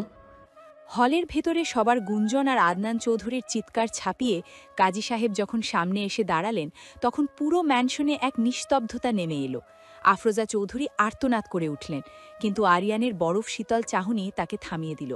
নাতাশা বুঝতে পারছিল না সে স্বপ্ন দেখছে নাকি সত্যি কোনো বড় ষড়যন্ত্রের চূড়ান্ত মুহূর্তে দাঁড়িয়ে আছে। তার ব্যাগে লুকানো সেই পিস্তলটা এখন অনেক বেশি ভারী হয়ে উঠেছে। আরিয়ান, এক মুহূর্ত ভেবে দেখ তুই কি করছিস। এই মেয়েটা তোর ধ্বংসের কারণ হতে পারে। আরিয়ান কাজী সাহেবের দিকে তাকিয়ে খুব শান্ত গলায় বলল, শুরু করুন। কোনো জাঁকজমক নেই, কোনো সানাই নেই। কেবল হলের মাঝখানে দাঁড়িয়ে কয়েক জোড়া ক্রুদ্ধ আর বিস্মিত চোখের সামনে আরিয়ান কবুল বলে নাতাশাকে নিজের স্ত্রী হিসেবে গ্রহণ করল। নাতাশা যখন কাপা কাপা গলায় কবুল বলল, তখন তার মনে হচ্ছিল সে আরিয়ানের জীবনের অংশ হচ্ছে না, বরং এক ভয়ঙ্কর খুনের চুক্তিতে নিজের নাম লিখিয়ে নিল। বিয়ের সই শেষ হতেই আরিয়ান নাতাশাকে নিজের বাহুডোরে জড়িয়ে নিল। আজ থেকে চৌধুরী ম্যানশনের নতুন রানী এই নাতাশা। ওর সম্মানে আঘাত লাগা মানে আমার গায়ে হাত দেওয়া। আদনান চৌধুরী রাগে কাঁপতে কাঁপতে নিজের ঘর থেকে বেরিয়ে গেলেন এবং চিৎকার করে বলে গেলেন যে তিনি আরিয়ানকে ত্যায্য পুত্র করবেন। কিন্তু আরিয়ানের ঠোঁটের কোণে তখন এক অদ্ভুত বিজয়ের হাসি। সে নাতাশার থুতনিটা উঁচু করে তার চোখের দিকে তাকালো। নাতাশা দেখল আরিয়ানের চোখে আজ নেশার বদলে এক গভীর মায়া আর তীব্র অধিকার বোধ ফুটে উঠেছে। আরিয়ান নাতাশার কানের কাছে গিয়ে খুব নিচু স্বরে ফিসফিস করে বলল, যা শুনে নাতাশার রক্ত হিম হয়ে গেল। আমি তোমাকে আমার ঘর আর নাম দুটোই দিলাম নাতাশা। এবার দেখি তুমি আমাকে কি দিতে পারো। তোমার ওই সুন্দর শরীরের ওম, নাকি তোমার ব্যাগে লুকানো ওই মরণ খেলনাটা? নাতাশা শিউরে উঠল। সে বুঝতে পারল আরিয়ান চৌধুরী কেবল একজন মাফিয়া নয়, সে একজন ধূর্ত শিকারীও, যে শুরু থেকেই জানত নাতাশা কোনো সাধারণ নারী নয়। ইয়ারপিসে তখন অর্ণবের গলা শোনা যাচ্ছে, নাতাশা, সুযোগ বুঝে কাজ শেষ করো। কিন্তু নাতাশা তখন আরিয়ানের ওই মায়াবী চোখের মায়ার জালে আর নিজের অপরাধ বোধের মাঝখানে পিষ্ট হচ্ছিল। বিয়ের এই প্রথম রাতেই কি নাতাশার হাতে আরিয়ানের রক্ত ঝরবে? চলো নাতাশা, বাসর ঘরটা আজ আমাদের দুজনেরই এক অন্তিম গন্তব্য হবে। আরিয়ান নাতাশাকে একরকম টেনে হেঁচড়ে তার বিশাল বেডরুমে নিয়ে এলো।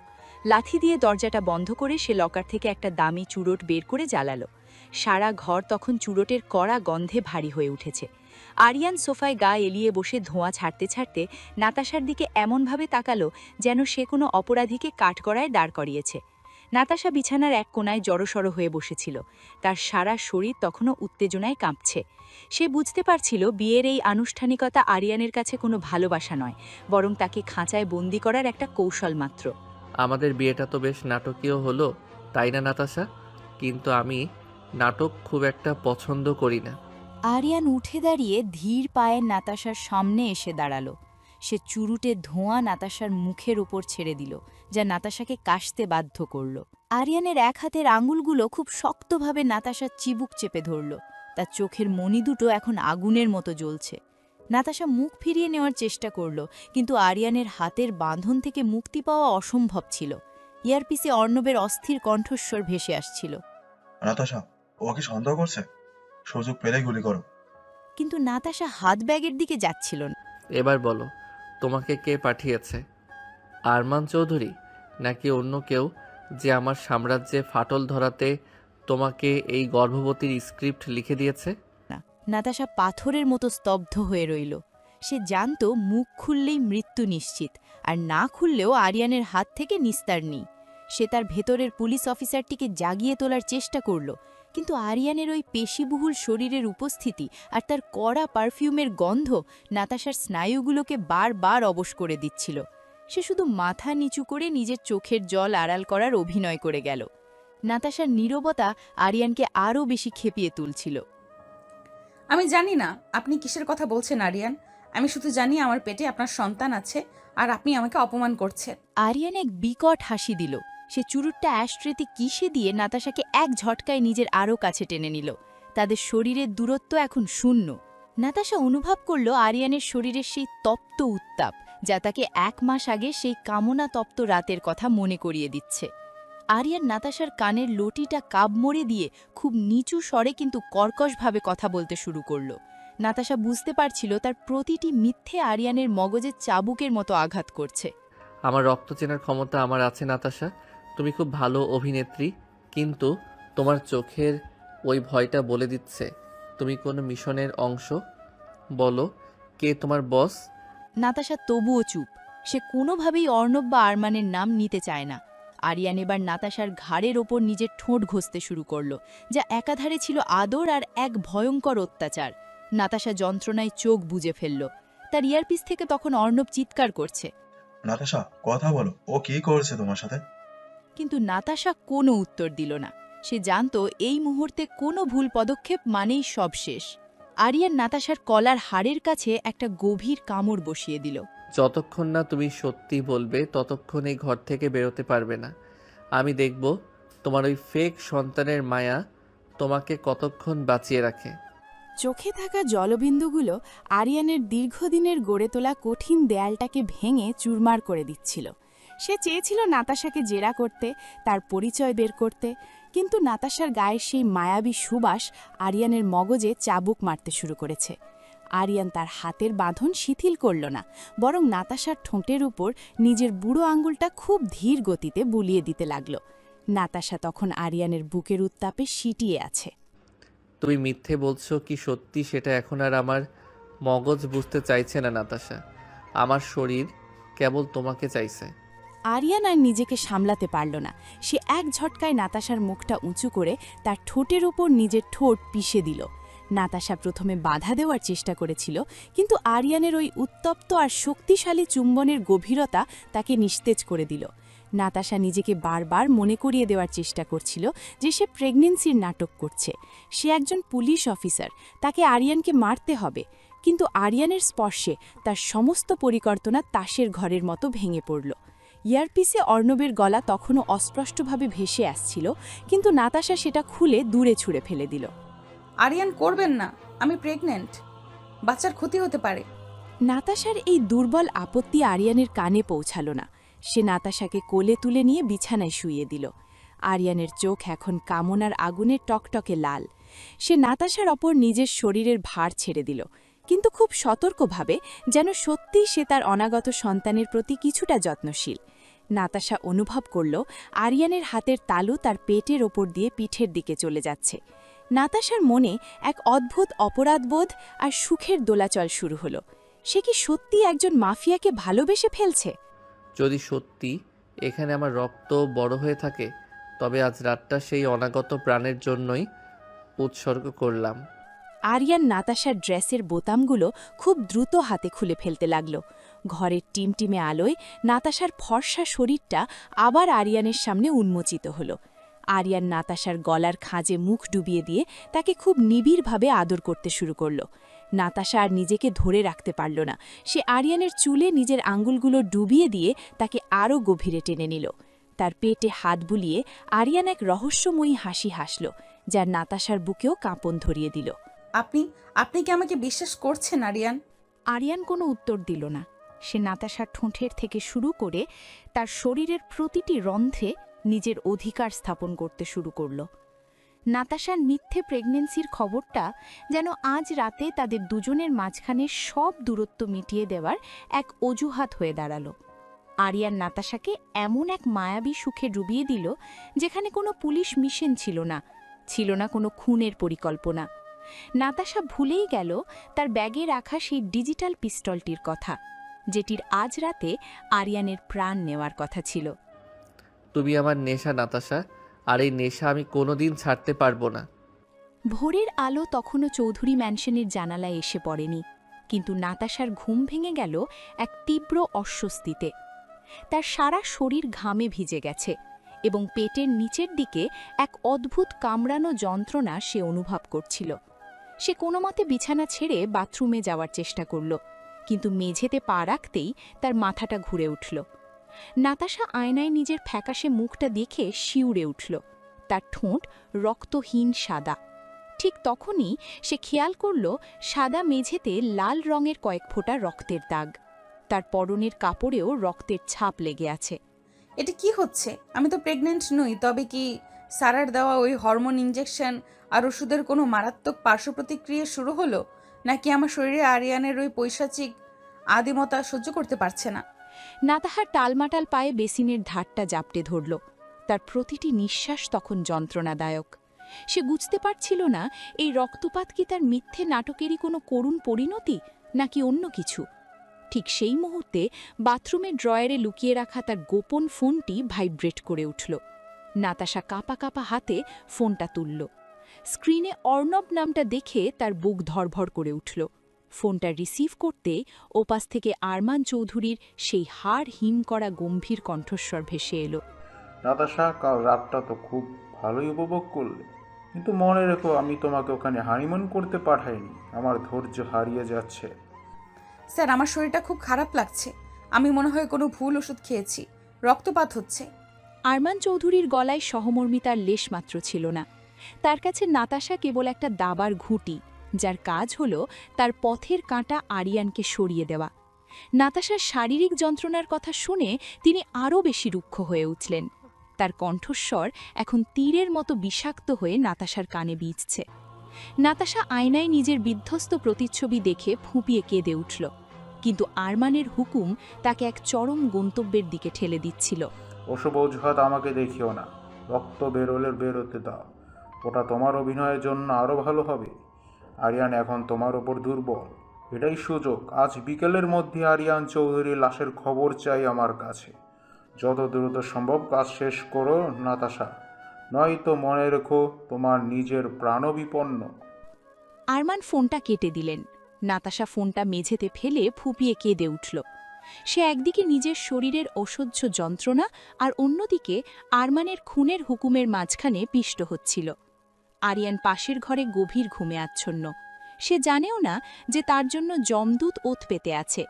নাতাশা আয়নার সামনে দাঁড়িয়ে নিজের চোখের জল মুছে নিল এবং কাঁপা কাঁপা হাতে ড্রয়ার থেকে সেই ডিজিটাল পিস্তলটা বের করল। তার চোখের সামনে এখন আরিয়ানের সেই মায়াবী হাসি আর আদরের স্মৃতিগুলো ভাসছে, যা তাকে বারবার দুর্বল করে দিচ্ছে। আরিয়ান, আমি কেন আপনাকে মারতে পারছি না? কেন আমার শরীর আর মন দুটোই আপনার বিরুদ্ধে যেতে চাইছে না? কিন্তু আমাকে তো এটা করতেই হবে। আমি যে নিরুপায়। যন্ত্রণায় কুঁকড়ে গিয়েও নাতাশা নিজেকে শক্ত করার চেষ্টা করল। সে জানে আরমান চৌধুরী এত সহজে তাকে আরিয়ানকে মারার হুকুম দিত না যদি না এর পেছনে কোনো গভীর রহস্য থাকত। আরিয়ান এখনও পাশের ঘরে অঘরে ঘুমোচ্ছে। নাতাশা পা টিপে টিপে আরিয়ানের ব্যক্তিগত স্টাডি রুমের দিকে এগিয়ে গেল। রক্তপাতের যন্ত্রণা আর ওষুধের ঘোরে তার শরীর কাঁপছে, কিন্তু মনের জেদ তাকে থামতে দিচ্ছিল না। সে ড্রয়ারগুলো একের পর এক চেক করতে করতে আলমারির একদম নিচে লুকিয়ে রাখা একটা পুরনো ধুলোমাখা ফাইলের হদিশ পেল। ফিসফিস করে, এটা কি? আরিয়ানের পার্সোনাল লকারের পেছনে এই ফাইলটা কেন লুকিয়ে রাখা হয়েছে? নাতাশা কাঁপা কাঁপা হাতে ফাইলটা খুলল। ভেতরে রাখা কাগজপত্রের ওপর চোখ বোলাতেই তার পায়ের নিচ থেকে মাটি সরে গেল। সেখানে আরমান চৌধুরীর ড্রাগস ডিল, মানব পাচার এবং বহু বছর আগে আরিয়ানের বাবার সাথে করা প্রতারণার সব অকাট্য প্রমাণ সযত্নে রাখা আছে। আরিয়ান গত কয়েক বছর ধরে তিল তিল করে এই তথ্যগুলো জোগাড় করেছে, যাতে সে আরমানকে চিরতরে শেষ করতে পারে। নাতাশা স্তম্ভিত হয়ে দেখল যে আরিয়ানকে সে এতদিন নিষ্ঠুর মাফিয়া ভেবে এসেছে, সে আসলে তার চাচার সমস্ত কুকীর্তি ফাঁস করার অপেক্ষায় ছিল। তার মানে আরিয়ান খারাপ নয়। আরমান চৌধুরী নিজের অপরাধ ঢাকতে আমাকে দিয়ে আরিয়ানকে সরাতে চাইছে। আরিয়ানকে মারতে পারলে সব প্রমাণ মুছে যাবে আর আমি হব সেই খুনের বলির পাঠা। নাতাশা সারা শরীর রাগে রিরি করে উঠল। সে বুঝতে পারল আরমান চৌধুরী কেবল একজন অপরাধীই নন, তিনি অত্যন্ত ধূর্ত একজন মানুষ, যিনি নাতাশার পুলিশ অফিসার হওয়ার গর্বকে ব্যবহার করে তার নিজের ভাইপোকে খুনের ছক কষেছেন। নাতাশা ফাইলের প্রতিটি পাতা উল্টাতে লাগল এবং দেখতে পেল আরিয়ান কিভাবে নিজেকে বিপদে ফেলে আরমানের সিন্ডিকেটের ভেতর থেকে তথ্য বের করেছে।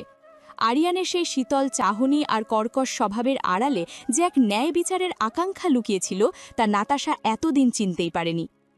আমি কত বড় ভুল করতে যাচ্ছিলাম।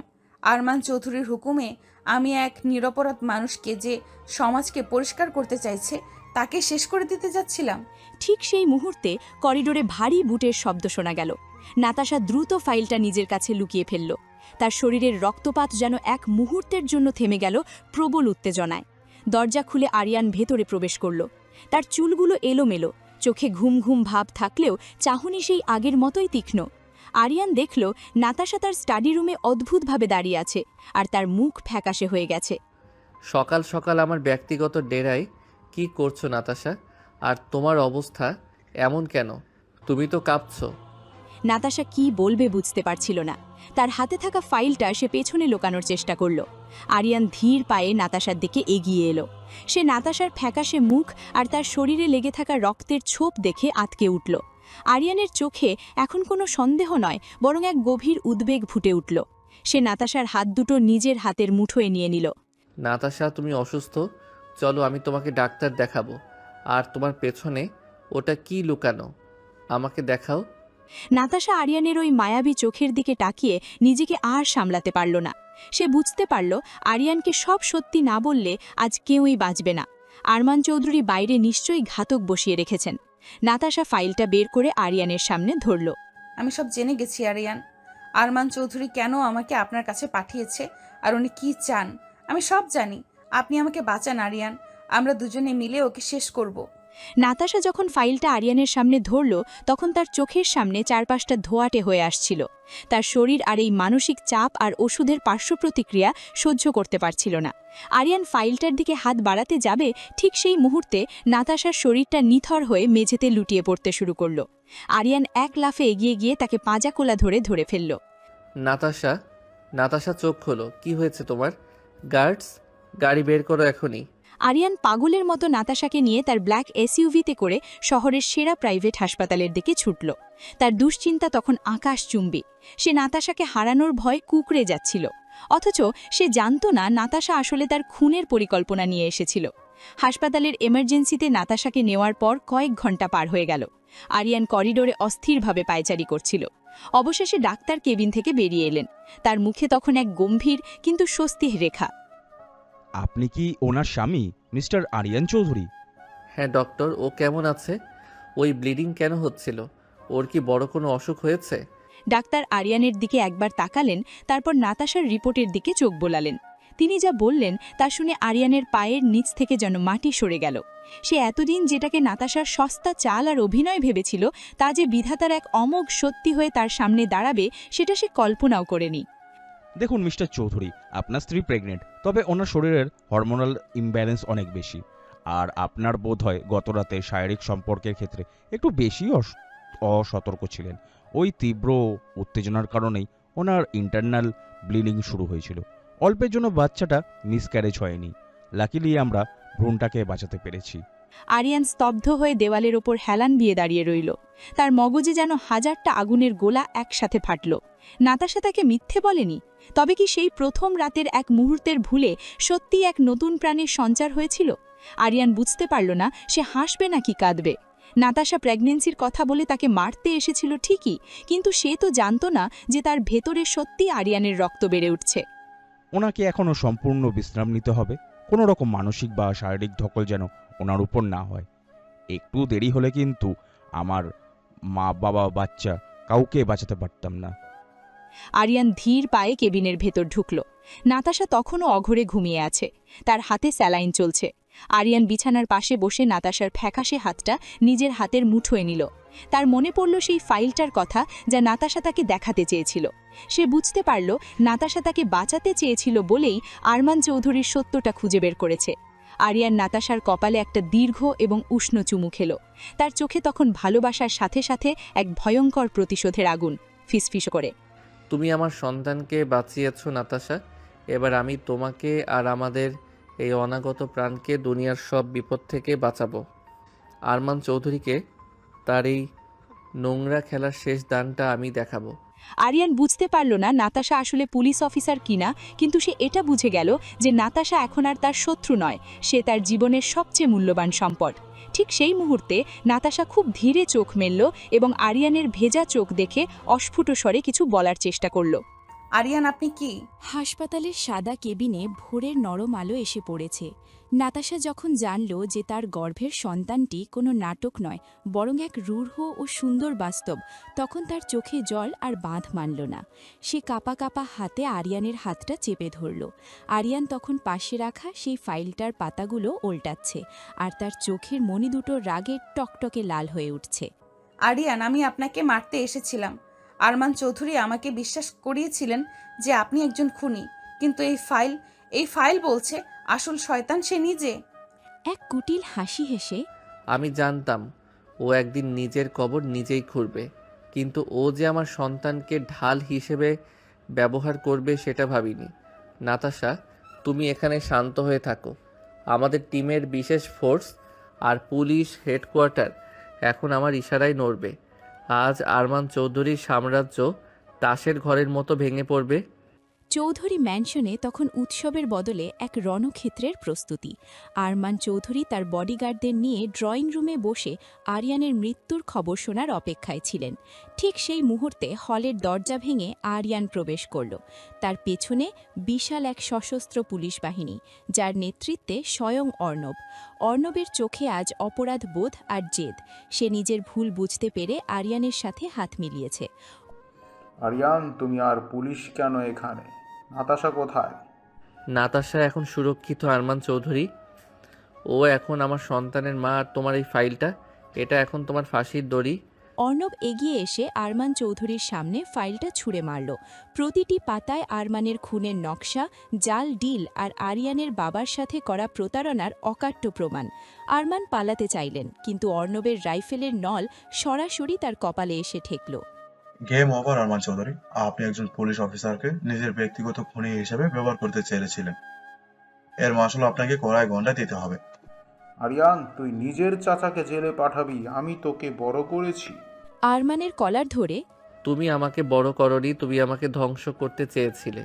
তুমি আমার বাবার সম্পত্তি মেরেছ, আমার স্ত্রীর গর্ভের সন্তানকে মারার চেষ্টা করেছ। চৌধুরী ম্যানশন থেকে আজ কেবল তোমার লাশের মতো পচা সম্মানটা বের হবে। নিয়ে যাও একে। আরমান চৌধুরীকে হাতকড়া পরিয়ে যখন পুলিশের গাড়িতে তোলা হচ্ছিল, তখন রাস্তার দুই পাশের মানুষ স্তব্ধ হয়ে দেখছিল এক অপরাজেয় মাফিয়ার পতন। আরিয়ান ম্যানশনের বারান্দায় দাঁড়িয়ে দেখছিল তার জীবনের সবচেয়ে বড় অন্ধকারটা আজ চিরতরে মুছে যাচ্ছে। কয়েকদিন পর নাতাশা এখন পুরোপুরি সুস্থ। সে আরিয়ানের ঘরে দাঁড়িয়ে জানালার বাইরে তাকিয়েছিল। আরিয়ান পেছন থেকে এসে তাকে আলতো করে জড়িয়ে ধরল এবং তার পেটের ওপর নিজের হাত রাখল। সব শেষ নাতাশা। আরমান চৌধুরীর যাবজ্জীবন জেল হয়েছে। অর্ণব তার ভুল স্বীকার করে নিয়েছে। এখন থেকে কেবল আমি, তুমি আর আমাদের এই অনাগত প্রাণ। আমি কি এখনো পুলিশ অফিসার হিসেবে আপনাকে অ্যারেস্ট করতে পারি? আপনার বিরুদ্ধে তো অনেক অভিযোগ আছে। নাতাশার কপালে চুমু খেয়ে। করতে পারো, তবে এবার জেলখানা নয়, সারা জীবনের জন্য আমার হৃদয়ে বন্দি করে রাখতে হবে। নাতাশা আরিয়ানের বুকে মাথা রাখল। 1 মাস আগে সেই উত্তাল রাত আর প্রতিশোধের আগুন আজ এক শান্ত সুন্দর ভালোবাসায় রূপান্তরিত হয়েছে। আকাশ জুড়ে নতুন সূর্যের উদয় হচ্ছে, যা এক নতুন সূচনার ইঙ্গিত দিচ্ছিল। আরিয়ান নাতাশাকে নিজের বুকের মাঝে মিশিয়ে নিল। যেখানে একসময় প্রতিশোধের আগুন ছিল, আজ সেখানে কেবলই ভালোবাসার বসতি।